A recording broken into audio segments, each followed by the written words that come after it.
خود آگاہی سے کیا مراد ہے؟ خود آگاہی کیوں ضروری ہے؟ خود آگاہی کیسے حاصل کی جا سکتی ہے اور اس کا کیا فائدہ ہے؟ یہ وہ موضوع ہے جس پر آج آپ سے بات کریں گے۔ خود آگاہی ایک ایسا مضمون ہے جس کے بارے میں نہ تو ہمیں کسی اسکول میں پڑھایا جاتا ہے نہ ہی سکھایا جاتا ہے۔ میرے خیال میں تو اسے کالج یا یونیورسٹیز کے تعلیمی نصاب میں شامل ہونا چاہیے تاکہ ہر بچہ خود سے اپنا تجزیہ کر کے اپنی اصلاح کرنے کے قابل ہو سکے۔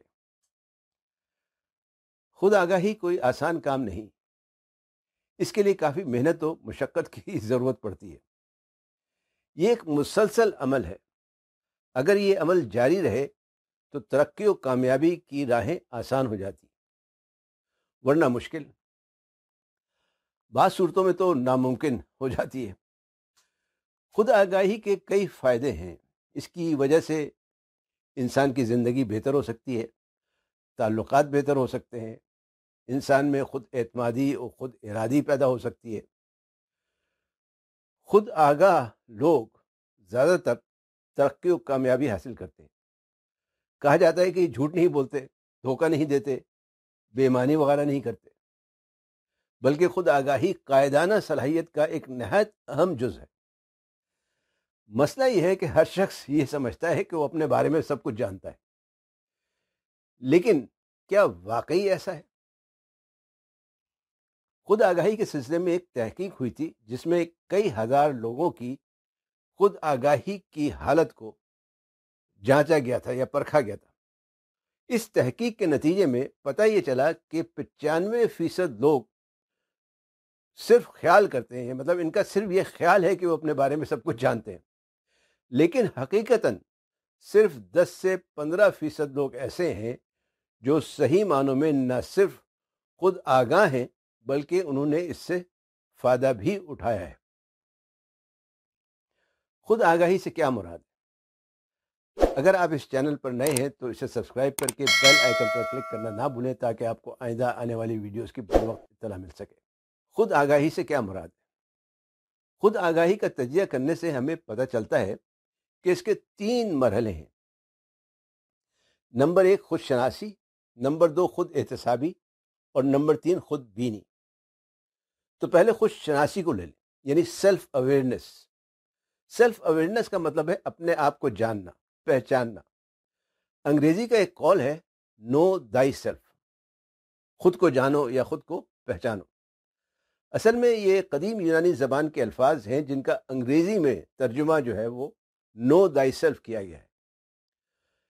یہ قول کوئی 400 سال قبل مسیح کا ہے، جو یونانیوں کے دیوتا اپولو کے مقبرے کی دیوار پر نقش ہے۔ یہ مقبرہ یونان کے شہر ایتھن سے کوئی تقریباً 180 کلومیٹر کے فاصلے پر واقع ہے۔ شہر جو ہے اس کا نام ہے ڈیلفی شہر۔ کچھ لوگ اس قول کو بقرات یا سقراط سے بھی منسوب کرتے ہیں اور اس کی مختلف توجیحات کرتے ہیں۔ اپنے آپ کو جانو یا پہچانو سے کیا مراد ہے؟ جب آپ شیشے کے سامنے کھڑے ہو کر خود کو دیکھتے ہیں تو آپ کو کیا نظر آتا ہے؟ آپ شاید سوچ رہے ہوں کہ یہ کیا احمقانہ سوال ہے، شیشے میں تو مجھے میری اپنی شکل نظر آتی ہے۔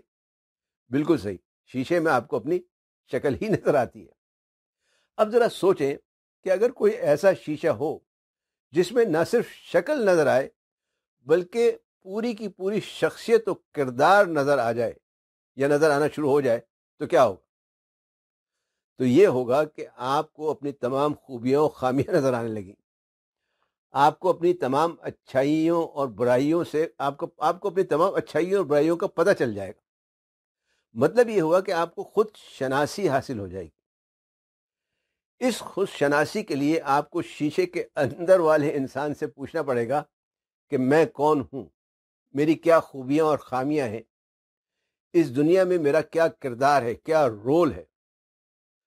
مطلب یہ کہ خود کو اپنے آپ سے علیحدہ کر کے اپنا تجزیہ کرنا ہوگا، اپنے آپ کو دوسروں کی نظروں سے دیکھنا ہوگا، خود کا خود سے غیر متعصبانہ اور غیر جانبدارانہ تجزیہ کرنا حق و انصاف کے ساتھ تجزیہ کرنا، سچائی کے ساتھ تجزیہ کرنا آسان کام نہیں، اس لیے کہ ہر شخص سچائی کا سامنا کرتے ہوئے گھبراتا ہے۔ مجھے اپنے اوپر کی گئی تنقید بہت بری لگتی ہے۔